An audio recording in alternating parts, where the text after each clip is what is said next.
Salut, on a testé pas mal de choses chez Poco, de l'ultra haut de gamme maintenant avec le Poco F7 Ultra. On a testé les X7, mais on n'a pas encore testé l'entrée de gamme. Ouais, l'entrée de gamme, c'est les M. Alors, aujourd'hui, on va tester le presque entrée de gamme parce qu'il est juste un petit peu au-dessus. C'est le Poco M7 Pro. On va voir qu'est-ce qu'il vaut. C'est parti.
Ah ben le voici, Poco M7 Pro. Avouez quand même, il est stylé. Bon, on est dans la lignée design Poco, si ce n'est pour les Poco F7 qui ont un design un petit peu différent.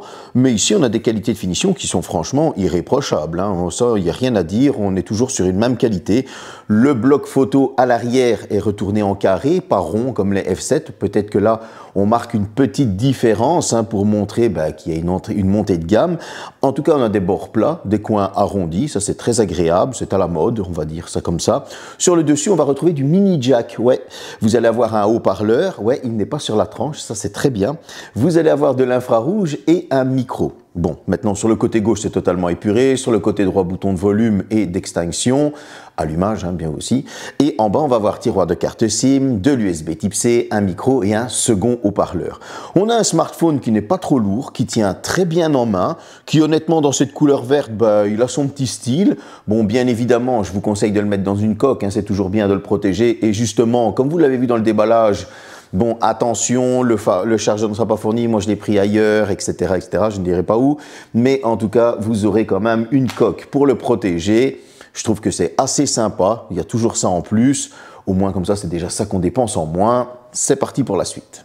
Bon, on est à moins de 250 € et pour 190 grammes, qu'est-ce qu'il nous propose? Je veux dire, on est quand même sur un tarif qui est très abordable, il faut l'avouer. Alors, on va avoir pour 190 grammes de la 5G, c'est bien, du Wi-Fi 5, un petit peu moins bien, du Bluetooth 5.0 LE, un petit peu moins bien aussi. Enfin, un petit peu moins bien, oui et non, parce que le Bluetooth 5.0 a quand même fait ses preuves, ainsi que le Wi-Fi 5, mais c'est vrai que bon, voilà, et on a tiré les coups vers le bas pour pouvoir proposer un prix, parce qu'on est vraiment en dessous des 250 €, je dirais le prix après.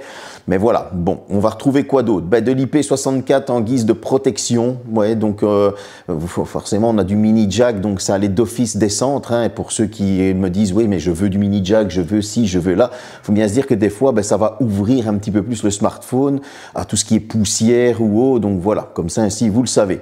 Maintenant, on va avoir le double haut-parleur comme je le disais. Bon, allez, qu'est-ce que ça vaut en communication? Au niveau de la captation 5G, honnêtement, il n'y a rien à dire. J'ai capté le même qu'un S25 Ultra et qu'un Xiaomi 15 Ultra, donc rien à dire. Au niveau des communications, idem, les bruits environnants étaient assez bien atténués, un peu moins bien forcément que sur un haut de gamme, mais la personne entendait très bien ma voix, elle m'a dit oui, on entend un peu les bruits environnants, mais c'est pas catastrophique. Moi, je l'entendais très bien de mon côté. Au niveau du Wi-Fi, bon, on est sur du Wi-Fi 5, il me donnait le maximum de ce qu'il pouvait donner. Ici, j'ai la fibre et on était quand même sur des taux de téléchargement qui étaient assez bons et des taux d'envoi qui étaient assez bons. Le taux d'envoi était au maximum de ma ligne, donc rien à déclarer de ce côté-là non plus. Au niveau du Bluetooth, ça s'est connecté sans aucun problème dans 3 ou 4 voitures, Volvo, Audi, BM, Renault et une Peugeot cette fois-ci. Donc voilà, il n'y a pas eu de souci. Au niveau des écouteurs, je les ai connectés à des Xiaomi Buds 5 Pro. Je les ai connectés à d'autres écouteurs comme du Sony. Il n'y a pas eu de souci. J'avais une portée d'environ 10-11 mètres. J'avais pas de grésillement, de coupure ou autre de ce genre. Voilà, comme ça, de ce côté-là, on est quand même assez bien. Maintenant, du côté des haut-parleurs, alors on est plus sur les médiums que sur un son assez chaud. Quoique le son est assez enrobant, donc vous allez pouvoir être bien immergé dans vos films, vos séries, ça, il n'y aura pas de problème.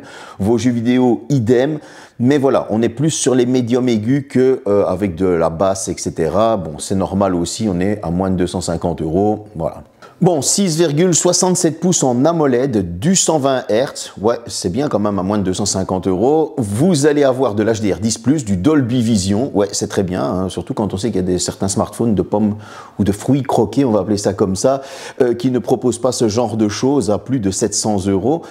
Vous allez aussi avoir, bien évidemment, 2100 nits de luminosité, de la Full HD, tout ça protégé par du Gorilla Glass 5, bien évidemment, de l'Always On Display pour celui qui me le demande tout le temps. Bref, qu'est-ce que j'ai pensé de cet écran? Ah ben on a un chouette petit écran avec des chouettes couleurs, franchement des noirs qui sont très profonds. Vous allez pouvoir regarder vos films, vos séries sans aucun souci. Il est fluide, il n'y a pas de saccade. Vous allez pouvoir aller sur Internet, naviguer sans aucun souci, aller sur les réseaux sociaux, il n'y a pas de problème. Franchement, cet écran, bah moi, j'y vais pas trouver de problème. Bon, moi, j'utilise pas de programme qui va me dire oui, il y a ça, il y a ça. Moi, je l'utilise à mon ressenti personnel, un ressenti d'utilisateur.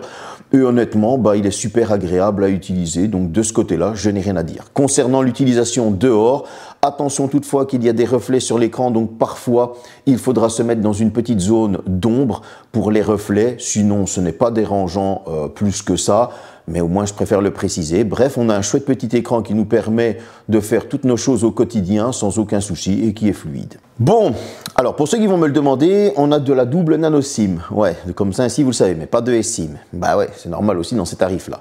Mais on va avoir de l'Android 14. Ouais, là par contre, j'ai pas trop compris le truc. Pourquoi démarrer Android 14 alors qu'on est Android 15, on a 4 ans de mise à jour OS, ce qui est pas mal, donc on est quand même parti jusqu'à Android 18.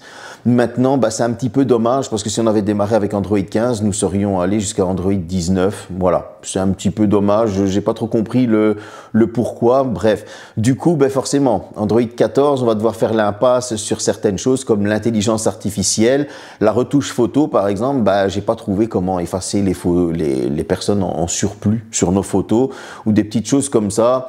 Voilà, c'est un petit peu dommage, c'est on va dire le côté sombre d'Android 14. Pour ce côté-là, j'ai pas trop compris pourquoi démarrer plus bas. Bon, à mon avis, et oui, comme toujours, c'est une question de coût, hein, pour tirer les coûts vers le bas. Android 14 doit être moins cher qu'Android 15, forcément. Mais malheureusement, ben, vous allez retrouver toujours des pourriciels, bloatware, je sais pas comment vous appelez ça, vous savez, des petits logiciels préinstallés. Ça prend 5 minutes à désinstaller, mais c'est vrai que c'est toujours ennuyeux. Bon, on va retrouver un MediaTek Dimensity 7025 Ultra. Son GPU, attention, c'est un IMG BXM 8256. Ouais, comme ça, ainsi, j'ai été obligé de le lire. On aura 6 ou 8 Go de RAM en fonction du stockage qu'on va prendre, 128 ou 256 Go en UFS 2.2.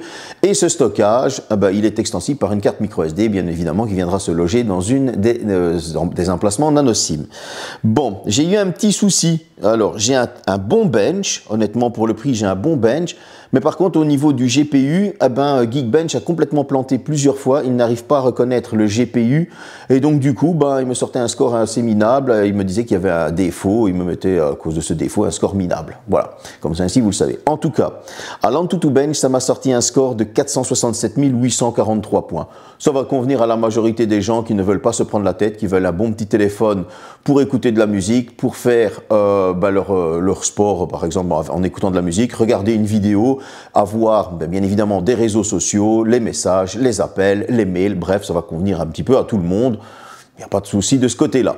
En tout cas, maintenant, du Geekbench, on aura un score de 954 au simple cœur et un score de 2295 au multicœur. Ça veut dire quoi?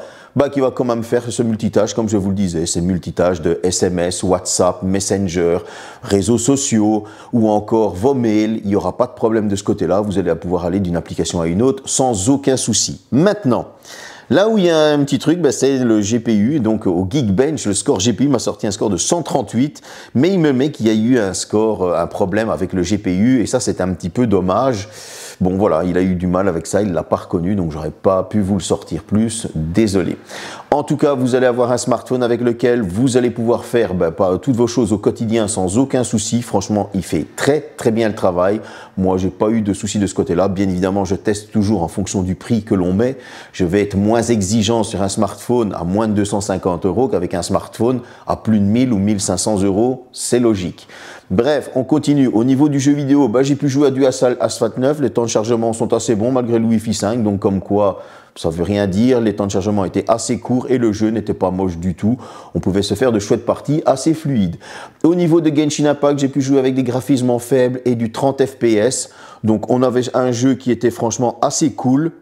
J'ai pas eu de soucis de baisse de FPS, où j'avais pas non plus de pixelisation intense ou des choses comme ça. On était sur quelque chose de très fluide et de très jouable, de quoi se faire de bonnes petites aventures sur Genshin Impact. Tout ça pour une température, et là elle est hyper bien gérée, bravo Poco de ce côté-là, de 38 degrés. Là on peut pas faire mieux. Honnêtement, je veux dire, on était sur quelque chose de propre. Donc limite, je me suis dit, on aurait pu augmenter la qualité graphisme ou le nombre de FPS pour voir si ça allait chauffer.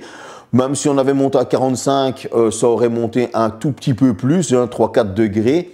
Ça aurait rendu le jeu encore plus fluide, donc ça n'aurait pas été pour nous déplaire. En tout cas, côté performance, il a de quoi satisfaire pas mal de monde. Au niveau de la photo, c'est comme toute la lignée du téléphone, on est dans la simplicité sans faire de l'extravagance. Voilà, tout simplement.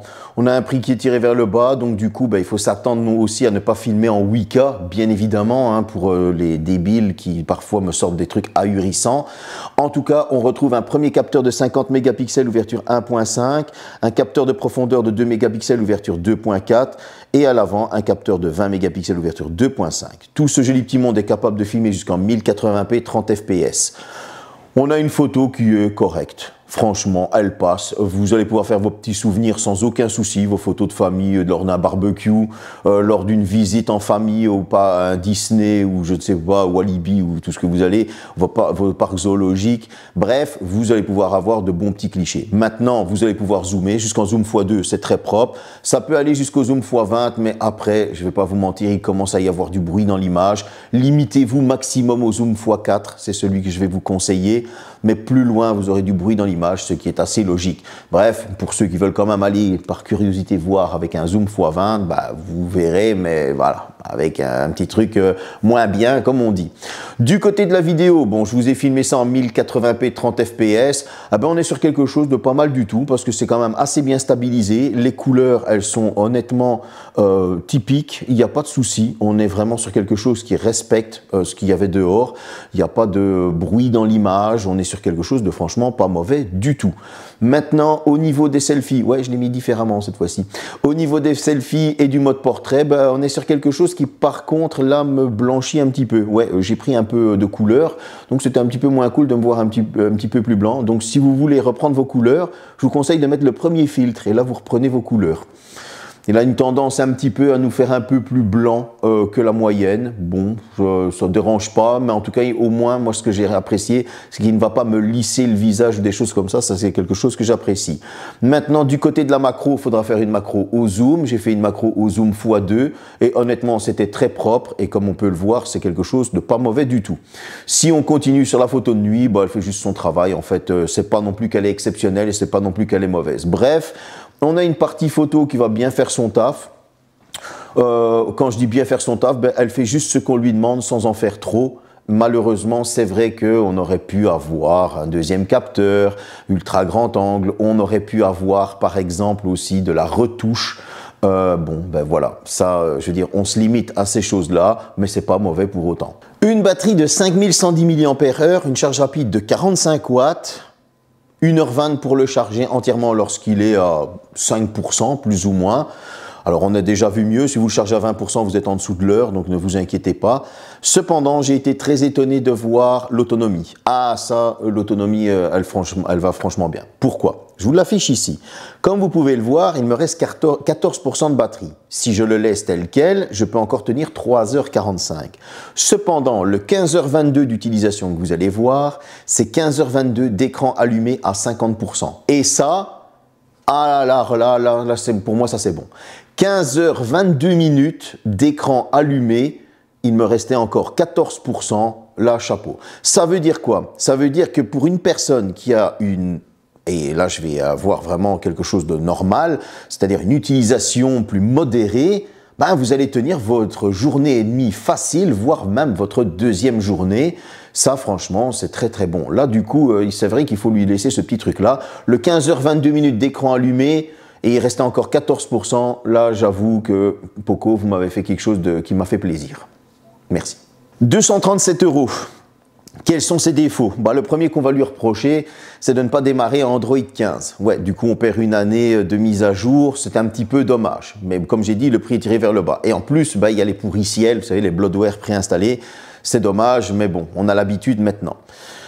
L'autre truc, c'est qu'on aurait pu demander d'avoir du Wi-Fi 6 ou on aurait pu demander d'avoir du Bluetooth 5.1 ou 5.2 LE, voilà. Mais c'est pas pour autant que le Wi-Fi 5 ne fonctionne pas bien et ce n'est pas pour autant que le Bluetooth 5.0 ne fonctionne pas bien, parce que moi j'ai pas eu de soucis avec. Vous voyez, en fait, les défauts, c'est vraiment celui de l'Android 14 qu'on peut relever en numéro 1, mais les autres, moi en tout cas, ils ne me dérangent pas. Bon, le GPU, là j'ai pas compris, donc là je vais le mettre dans les défauts. J'ai pas compris ce truc de GPU, je sais pas d'où il vient en plus ce GPU, mais voilà, le fait qu'il bug, etc., c'est un petit peu dommage parce qu'on aurait bien voulu voir ce qu'il avait dans le ventre, donc là je le mets dans les défauts. À côté de ça, bon, on a un smartphone qui va nous donner la mini jack, ce qui devient rare pour ceux qui aiment bien, qui acceptent les micro SD, hein, ce qui devient rare pour ceux qui aiment bien.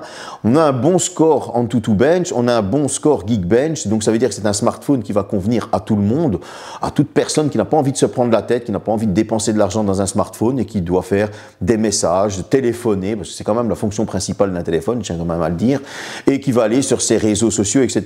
Côté photo, elle n'est pas exceptionnelle, il nous manque l'ultra grand angle, et ça c'est dans les défauts.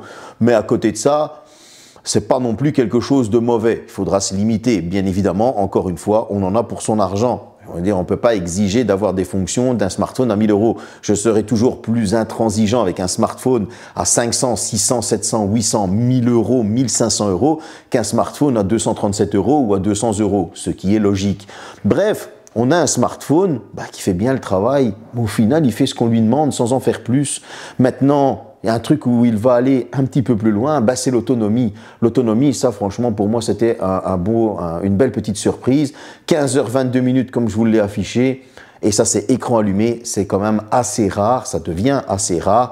Donc vous l'avez compris, ce smartphone, c'est pour toute personne qui n'a soit pas le budget, ou simplement qui n'a pas envie de dépenser de l'argent, ou encore une personne qui veut un deuxième téléphone pour protéger son petit chéri qu'il a malheureusement dû économiser et se payer cher et vilain. Il y en a beaucoup qui font ça aussi à l'heure actuelle. J'espère que cette petite vidéo vous a plu. N'hésitez pas à me mettre un pouce, à me dire dans les commentaires qu'est-ce que vous pensez de ce M7 Pro. Bien évidemment, de vous abonner. Salut!